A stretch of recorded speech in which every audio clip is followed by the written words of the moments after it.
सोबत सुधीर मुनगंटीवार आहे. सर, काय सांगाल की आज मोठ्या संख्येनं जे आहेत भाजपचे अनेक नेते जे आहेत या मोर्चाचं नेतृत्व करतात?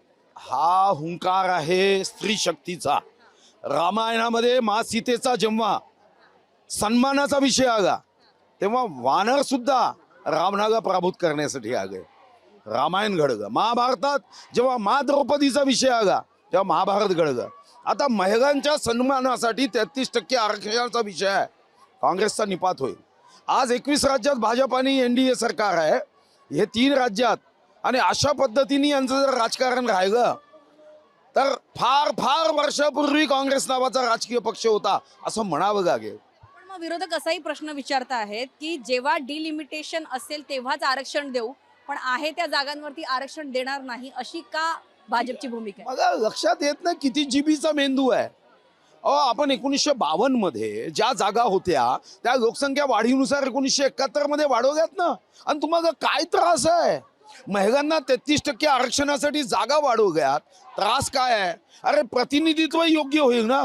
साधं एखाद्या विभागामध्ये जर त्या विभागाचा कारभार वाढला तर आपण त्या कारभार वाढल्यानंतर त्या ठिकाणी आपण अधिकाराचा आकृतिबंध वाढवतो की नाही? की आपण अजूनही आपल्या महाराष्ट्रात लोकसंख्या 1952 मध्ये जी होती त्यानुसार अधिकारी ठेवतो. तसंच प्रतिनिधींचं आहे की जास्त प्रतिनिधी असेल तर त्या क्षेत्रातल्या त्या जनतेला न्याय देण्यासाठी जर आरक्षण आलं त्याच्यामध्ये काय बिघडलं? जागा वाढवल्याने काही काँग्रेसच्या खजिन्यामधून आपण खर्चासाठी पैसे मागतोय का? वाढणाऱ्या उत्पन्नातूनच आपण मागणार आहोत.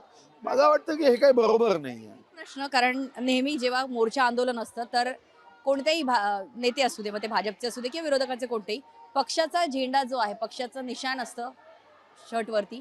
आज हे निशाण जे आहे एक देवी माताचं निशाण आहे. काय नेमकं तुम्हाला सुचवलं? भगवान महादेवाचं आहे. आज नाही कागद मी अधिवेशनातही होतं. मी भगवान महादेवाचा, मला वाटतं की एक ऊर्जा आहे, शक्ती आहे. भगवान महादेवाचं हे यामध्ये दृश्य आहे.